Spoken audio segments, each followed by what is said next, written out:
I want to share a little bit about the science and the style of innovation.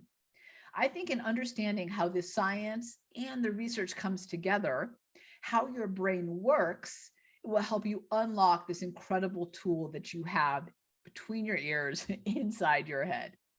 So let's start with the science.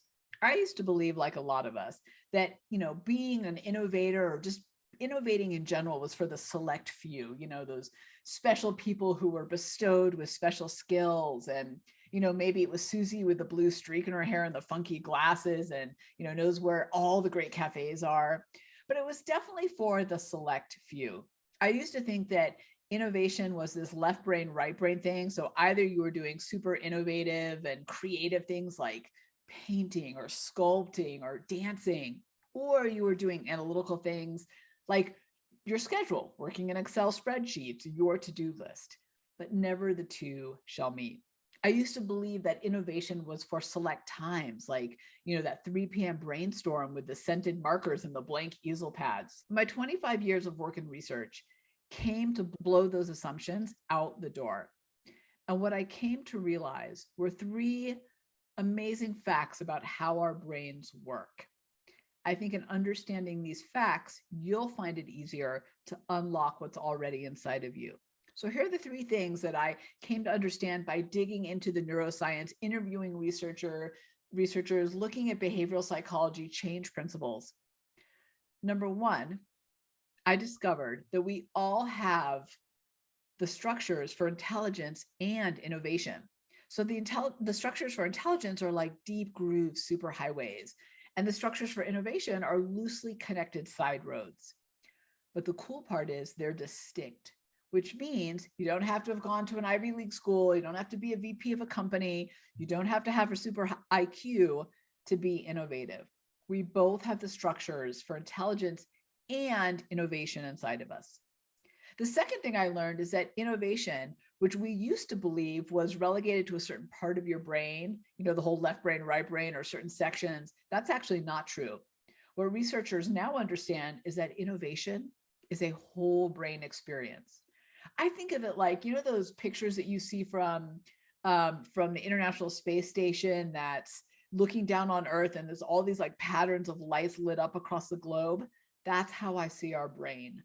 When we innovate, creative problem solve, when we do strategic thinking, our whole brain lights up.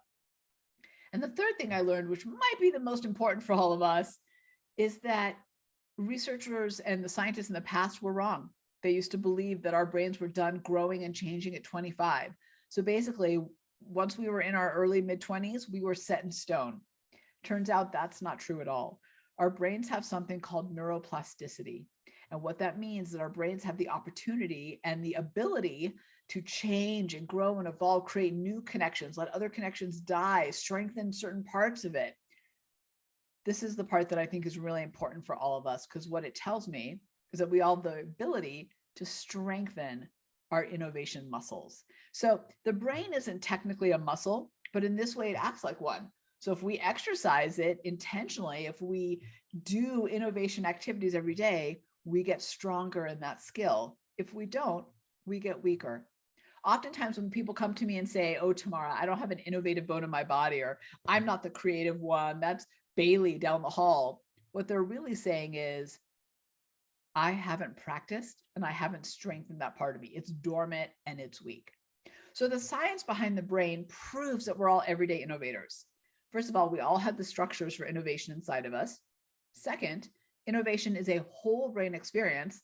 And third, we all have neuroplasticity and the ability to strengthen that part of us. So no matter whether we're coming into this feeling like we're already super innovators or, wow, it's been a while, we need some work, we have the ability to strengthen and improve that skill, to change our brains as we grow and evolve.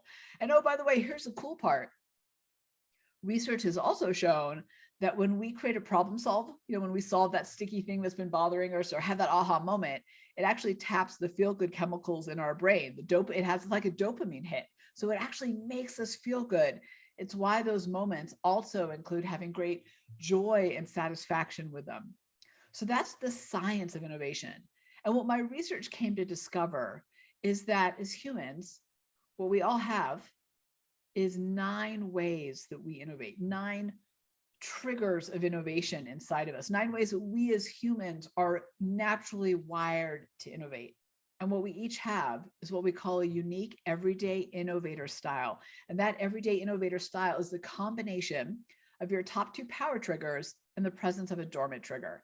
Now, the power triggers are your wellspring of innovation. They're how you're naturally hardwired. They are what is already incredible about you and how you innovate.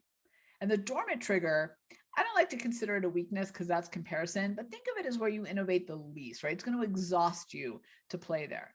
And all these different combinations come together, whether you're a tweaker inquisitive with a dormant of experiential or a futuristic imaginative with a dormant of fluid, whatever it is, we all have this style that comes together to make our unique everyday innovator style, our natural strengths of innovation. And when we focus on those strengths, those top 2 power triggers, our wellsprings of innovation, we unlock incredible innovative abilities inside of us. We perform at our peak. We have a stronger, more valued voice. We dial up our creative problem solving and strategic decision-making skills.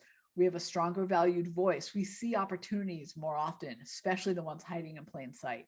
We don't just see ways over the brick wall. We start to see the ways around, through, under, even removing the brick wall. So the science and the style come together to not just show us that we're all everyday innovators, but to actually show us how we bring that to life in the real world, how we gain the advantage in uncertain times.